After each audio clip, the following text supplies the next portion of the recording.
Kumakalat ngayon to sa social media itong hapon. No. Arigato gozaimasu. Na galit sa immigration. Pero saan ba to? Galit na asawa kong hapon sa Manila immigration. Manila immigration? Tingnan natin, pakinggan natin. Are you immigration service at the Manila airport? It's like a Cebu international airplane that I got problem. What?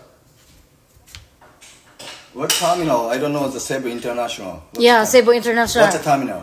What's the number? Manoy, is it the international airport? Yeah. Traveling. Teka, sa Cebu pala nangyari. Bakit ang caption dito Manila immigration? Teka, medyo magulo. You guys stop us, nah? You guys stop my friend with visa. You know, we had a 30 days, approvement things, visa. And one hours before in the flight, they caught my, the cousin, my relative, 1 interview, 1 hour interview. Hey, you have a regulation like, hey, already checked in baggage, Baggage already checked in, everything's done. But you guys stop us for the 1 hour. They missed the flight. And they charge us, yeah? You are scamming the service, I'm gonna sue you by the lawyer. When you charge us like that, you doing this every other people. We invited, we charge everything, we got the visa, everything, certificate, stamp. What the fuck you service? I'm gonna sue you now by Japanese law, international law. Is that okay? Who talking to you? Your lawyer have? What's the immigration things rules? Because they already checked in. They're gonna looking for the people who boarding. You have to check because already baggage in now. And you didn't just say, oh, okay, prove. What the fuck? They hold. They hold again. Yeah. Yeah, they're afraid. Tell them, Japanese lawyer, daddy. They're scamming.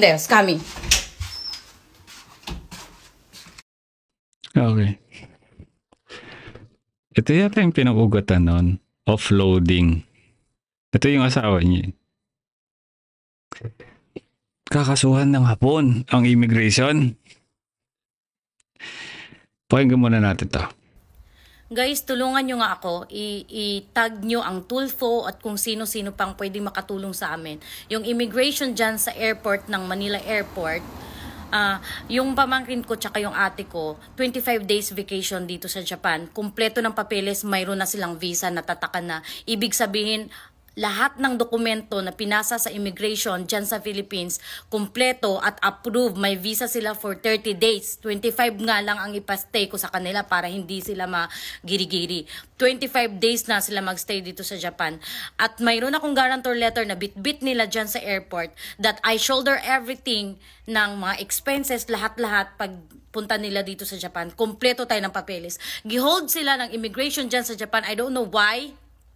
Bawal pa magtawag, mag-picture. Which is, sinabi ko sa pamangkin ko na dapat tumawag siya habang ini-interview siya. Dapat kasama ako magkakausap dahil ako yung guarantor. Pinagbabawal siya mag-cellphone.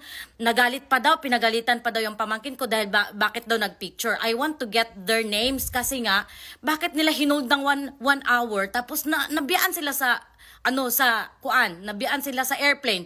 Ngayon, ang airplane naman, pinababayad sila ng 14K para ma-rebook dahil fix nga yung nila flight. Ngayon, sino mag-shoulder niyan? Sinong nanggipit sa kanila? Dapat ang immigration, mayroon silang responsibility, anak, because kumpleto yan. Kumpleto, may travel na sila, lahat-lahat, kumpleto sila ng papilis. Bakit hinold? Nga to guys, paki-share nyo nga guys, dahil hindi ko na alam kung anong mga sistema dyan sa Pilipinas. Kumpleto ng papilis, may visa tinatakan na, hinold pa ng isang oras, alam nila na flight na, 3 hours yan sila before flight kasi nga para nga ma-ready yung mga ganyan-ganyan. Bakit hinold? Tapos tinatakan nila, okay na. Paglabas doon sa wala na. Umalis na yung eroplano. O sino magbabayad ng 14K niyan? Parang ang sakit naman ko ako magbayad. Kaya kong bayaran yan, pero hindi kaya ng budhi ko magbayad na. Ang problema, ang gumawa ng problema, ang immigration. Immigration dyan sa Pilipinas, sa airport. Hindi kayo nag-iisip? 14K? Hinold nyo, kumpleto ng papilis. Anong problema nyo?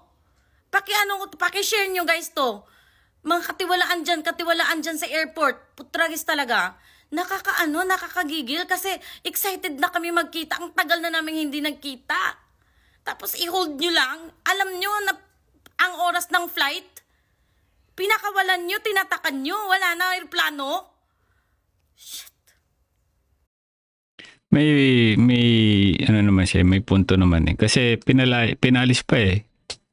Naging clear pa eh. Sa umpisa siguro meron sila nakikitang hindi maganda. Kaya hinold. For whatever reason, di naman natin alam. Kahit sila, hindi rin naman nila alam, no? Tapos, nung nandun na sila sa wala na aeroplano. Pagbabayaran na sila ng danyos. Alam mo, ate, ang best possible na pwede nyo gawin, pupuntahin nyo yung kamag-anak nyo dun sa immigration office. Doon nyo po sabihin yung mga complaint ninyo. Posible pa ho na magkaroon kayo ng compensation kung mapapatunayan na may pagkakamali. Meron talaga yan, sigurado ako. Compensation yun. Danyos. Para i-refund yung mga nawala sa inyo. Gaya ng plane ticket. Yun lang ang payo ko sa kanya. And mag-iingat tayo lagi mga kababayan. Stay calm. Okay? Kung bawal mag-take video, take picture, magsulat. Isulat nyo po yung mga nangyayari, sinasabi sa inyo ng immigration. God bless you all.